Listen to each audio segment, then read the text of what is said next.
works. All right.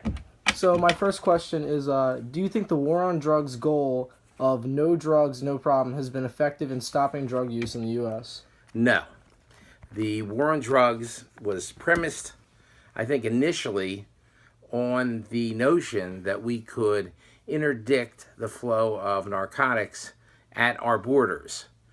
And literally, I think it was probably since the Reagan administration, trillions of dollars have been spent on law enforcement and other public safety personnel to stop the flow of drugs into the United States. It's simply too much money is involved, and it has been tremendously unsuccessful. That's why, in order to really combat the devastation of drugs, we need to go in a different direction.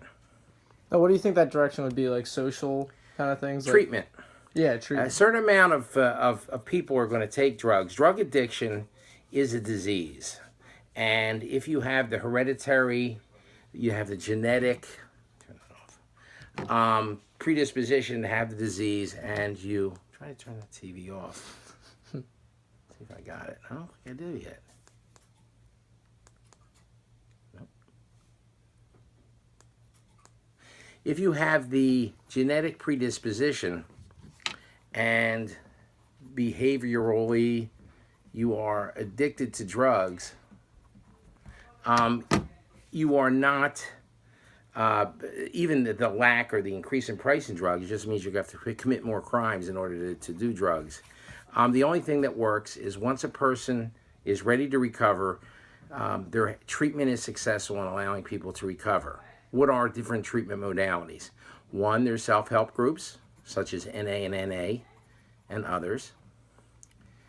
Two, and this is an increasing level of need, would be IOPs, intensive outpatient clinics, of which there are many in Atlantic County and Cape May County. Three, short-term treatment, which is a 28 or a 30-day patient bed, essentially in a facility, in which you're given intensive therapy, usually followed up by living in a sober living facility, which has Oxford houses. You ever hear of Oxford houses? Oxford houses, of which there are many in Atlantic County, is a sober living facility. We're self-governing. People move in there. They drug test people on a as-needed basis at least 2 or 3 times a week. And then after, if that's not sufficient, then you have to go to inpatient treatment, which is 6 months to a year. And that's with a high level of need. Now, do you think, I think it was Switzerland in like the 1980s, they actually, I think now they have something sort of like drugs that would usually be illegal. They give them to people for free so they can manage their lives instead of having to focus on their drug dependency. Right. Do you think that would be successful in the U.S.? That's a really, really complicated question. I will tell you this. I've been a criminal judge now I was a criminal judge for 5 years now. I'm doing drug court. I'm not sure it's a bad idea to just totally legalize drugs and to deal with treatment. I think that it's not a terrible idea. I don't think we're stopping anybody. You live in Linwood. I live in Linwood. It's a pretty nice place to live. You could get all the heroin you want within 5 minutes of my house and within 5 minutes of your house. The drug dealers in Atlantic County will deliver it to your house. I've had people in my drug court who I let out of jail at 4 o'clock, and they're high by 9 o'clock the next day. There's one specific guy that I remember, and I said, "Where did you use drugs?" He said, "As soon as I got home, my drug dealer called me. I only had $5. He delivered a bag of heroin. A bag of heroin now costs about $5. And he delivered a bag of heroin to this guy's house for $5. You can't even get somebody to come to your house with a pizza for $5. If you call Primo's and say, "Well, I said I want 1 slice of pizza," are they going to deliver it to your house? I've never tried, but I doubt it. I think there's some kind of a minimum. But as long as a drug dealer is willing to deliver a $5 bag of heroin to your house, then there's no shortage of supply. That is for sure. Pills are actually now more expensive than heroin, so most addicts are turning to the use of heroin. And that's a very destructive experience for most of them. And it's a fatal disease in many cases. So you think it's far too accessible and way too cheap to ever be controlled by the government? Right now, it's not. We're not going to control it by controlling the supply. I don't think that's going to happen. We've tried to do it, spent trillions of dollars doing it over the last 30 years. It has been unsuccessful. I think most people who are experts in the addiction field now say that the only way is to deal with treatment. And that means people are going to try drugs, people are going to use drugs. Will they use more drugs or fewer drugs if it's legalized? I don't know the answer to that.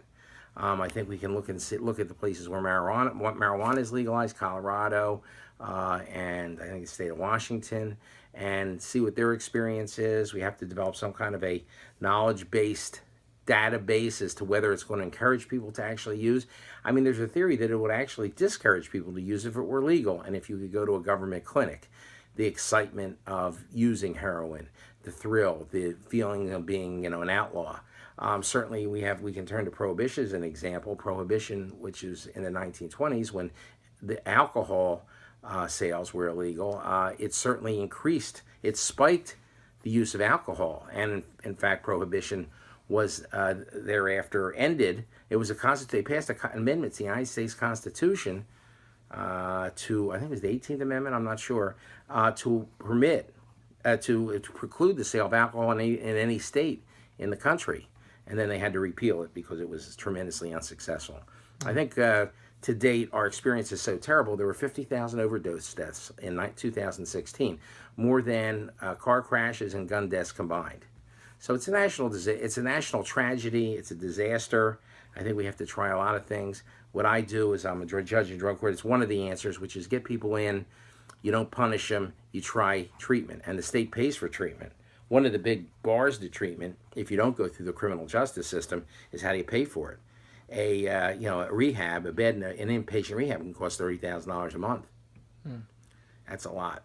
Now, well, I'll get to this question later because I wanted to ask you about your experience in the criminal court. You said in your interview, you said about 85% of the cases you saw in the criminal division were drug-related. Right.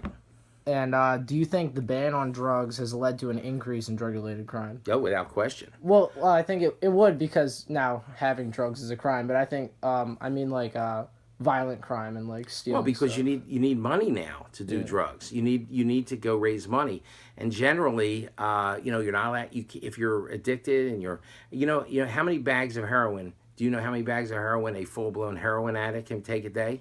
No. Answer: 30 bags a day. Now, buy a bag. How much would that be? A bag is it's a pretty small amount. It's $5 worth, so 30 grams a day, 30 bags a day, which is you're really using. Although I've seen 80-pound women, young women, who've done 30 bags a day, so it's very possible. So doing 30 bags a day at $5 a bag, it's a $150 a day habit.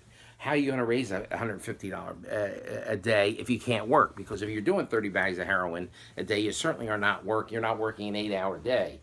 You're going to turn to crime. You're going to turn to prostitution. You're going to turn to stealing, robbing, doing anything you have to do to get drugs, which is what happens. And that's why it's led to, I think, this outbreak in criminality. If you go to the criminal division and sit through criminal courts one day, they're all drug cases. They're not all possession or distribution cases. They're burglaries. A burglary is when you go into somebody's house and you steal something they're not there. A robbery was when you go up to somebody and you rob, and that's called a robbery. If I go and grab your wallet, that's a robbery. And many of the other crimes, certainly shopliftings from stores. There's a ton of shoplifting. Some of them are indictable offenses. Some of them aren't, depending on the amount that's taken. But many of them are inspired by drugs. So they're not really called drug crimes, but they really are drug crimes. They're connected. They're people who are stolen in order to get money to use. That's really all I have. That's to it. Know. So now, what course is this on? Oh, this is actually an English class. We had to select a societal issue and then kind of like narrow it down, and I picked drugs, and then I thought of drug use and addiction, and I felt like this was a little bit more interesting than just the addiction side of it. This is how do we solve the problem? Yeah. We've got a horrendous problem. How do we solve it? Oh, actually, Can I ask you a question? What do you think would be an effective way to solve it? Well, the only way, and this is after, we've tried two things in our society. One, we've tried to interdict drugs at our borders, stop drugs coming in, and we've tried long periods of incarceration. I don't know if you saw the part of my tape that says, you know what it costs to incarcerate somebody for a year in state prison? $64,000 a year.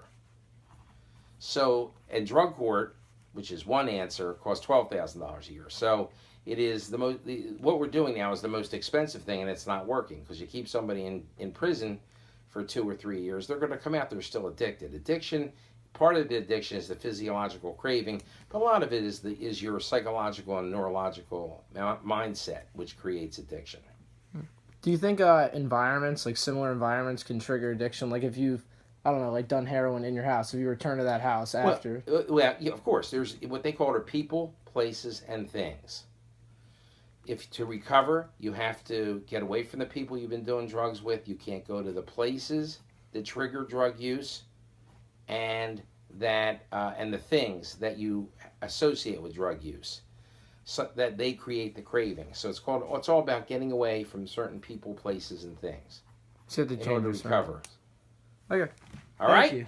That's a lot of help to my project. Good man. Good luck. God bless. I appreciate you letting me interview you. Oh, please. My pleasure. Say hello to your mother and father. Definitely will. All right, what's your plans for next year? Yeah, well, I'm going to college. Not sure my major yet, though. Where do you want to go? I want to go to Oh, great. Yeah. Right.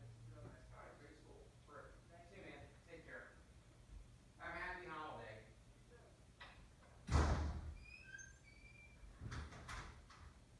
Sam, you don't want to come down and give the guy a big hug, I guess.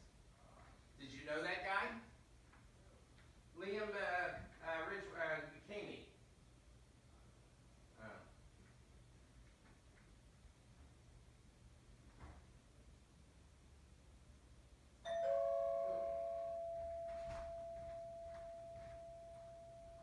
I'm just thinking, Jake, did you take your phone? You left your phone. Don't you hate that feeling? Yeah. Oh, that is a horrible feeling. Well, it's actually my brother's phone. That's even a worse feeling. Yeah, I've got two with me. Because your brother will kick your butt. All right, there you go. I totally thought about that when you bring by.